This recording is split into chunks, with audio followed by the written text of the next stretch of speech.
Hi guys, in today's video I am decluttering and organizing my kids' craft supplies.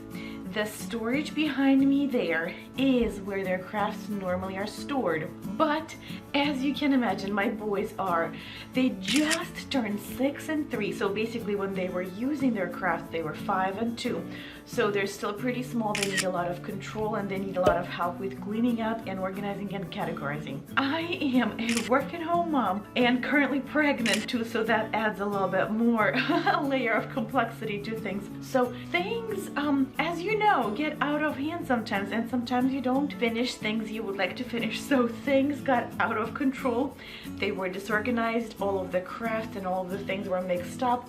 Things that were new got opened up and mixed in with broken crayons and with like half used up coloring books. However, right now I am on the decluttering kick and organizing kick, and I'm like, I need to get my house in order. I'm not sure if it's nesting or if it's just the understanding that things will not be done once the baby's here. So today, that's the video that I am sharing with you. We had a birthday party for both of my boys coming out. I'm like, this is so embarrassing. This space that where I'm sitting is our dining room area, so we would be sitting here, and I'm like, I don't want my guests to stare at the disorganized shelving units. And there was a huge box of crafts that I have moved out of the room, and I'm like, okay, I will go through it at some point of time. Well, in this video, that's what I'm sharing with you, how I went through everything and organized it, and now it's so beautiful and organized. So here is your before shot. Nice and disorganized, and everything is mixed up and does not belong to where it should be. So here you go, and a huge box of the craft supplies, as I told you. So I started off just very simply clearing out the spaces, and my little guys, as you can always see, they're helping me around.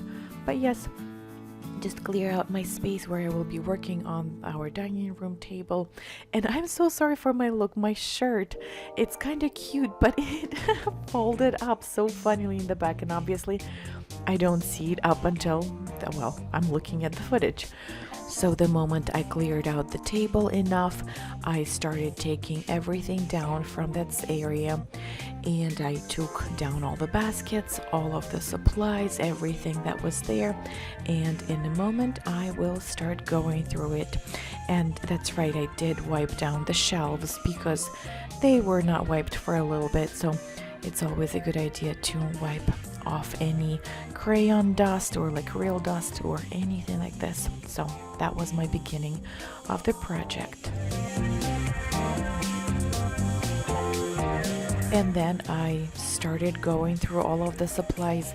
I did not have space for everything on the table, so whatever fit on the table, I just went through each basket and I basically categorized things into whatever categories they belong to. And the funniest thing, I found Christmas goodie bags that I had the best intentions for doing goodie bags for my son's school, for his kindergarten. Little treats and little toys, and I completely did not see them. And that's what disorganization do.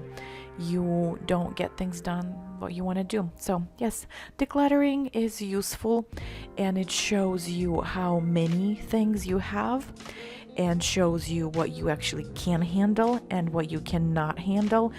And you just need to be very aware of the, well, number of stickers, number of crayons, number of coloring books that you own, and do you really need those supplies? Do your children use them? And that decluttering is such a cleansing process. I feel like it's so extremely helpful and useful in our lives.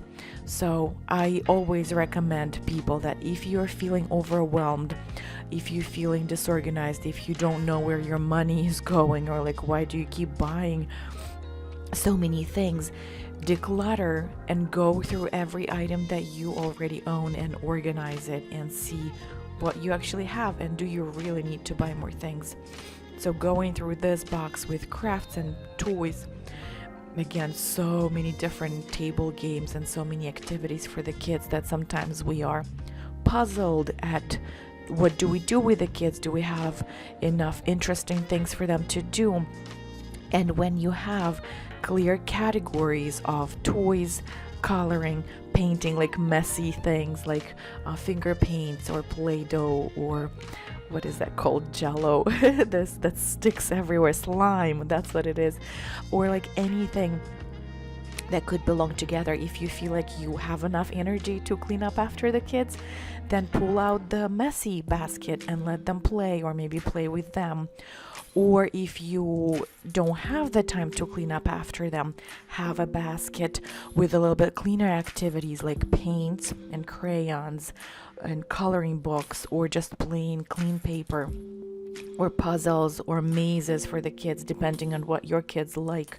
Or again, if there is time when you don't have time to sit down and hang out with them, maybe have some books with activities. Like for my son, he's in kindergarten, I can give him some puzzles or some like homework to do that he can do by himself, that he's having fun doing it. And have those baskets for different kinds of days that you're having that help your kids stay entertained and educated, as well as you can get your life done, either be work that you have to get work things done, or things around the house, or if you want to actively participate with your children and spend quality time, memorable time with your children, and just be intentional about those things and those categories and baskets of things.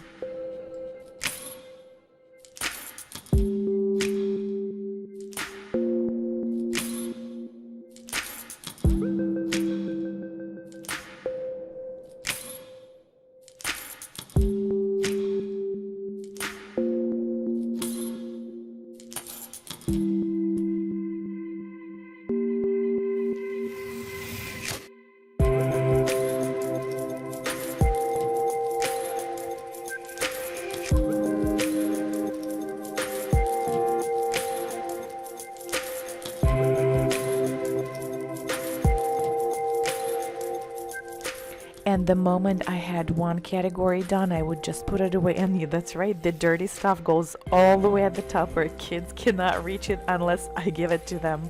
So yes, I then just put all the boxes and all the categories into where they belong, based on if the kids should be able to access it themselves, or if I need to help them and give those to them. And I just put everything back where it belongs. And yes, we did have one basket for my son's kindergarten supplies, because there are some papers coming into the house that I need to keep for a little bit, or there's homework or something like this that I want to make sure that it's in one place and we know where his kindergarten things are. So again, because this is a separate activity that he does, it is wonderful to have a separate container, separate basket for that thing that he does in his life. And here is an after, nice and organized and beautiful and colorful, and it makes me so happy. Thank you so much for watching, you guys. I hope it was fun for you to see how messy and like how, well, not very well organized it was, and now how beautiful and simple and easy it is for me and for my kids to find what they need to find. If you enjoyed this kind of video, you might enjoy this channel, and maybe you should consider subscribing and hitting the notification bell so that you know when my videos are posted. On this channel, I share things that help me in my life as a working home mom to balance my life and to figure out the ways so that my life is enjoyable, beautiful, and manageable at the same time, and that I can control my family and control my career at the same time. It's challenging at times, I know. Like, there are some days that I'm like crying mess and my husband is like doesn't know what to do with me, but those days are, I feel like, the breakthroughs and the moments when I have more understanding, and when I process that the overwhelm is my life is not actually the overwhelm, it's all the good things that I do have in my life that were allowed to be in my life. It's just I need to tweak some things a little bit more and to control that abundance so that I can enjoy it and my family can enjoy it too. If you would like to come along on the ride with me, subscribe, and I hope to see you in my next video. Have a wonderful day, you guys. Bye bye.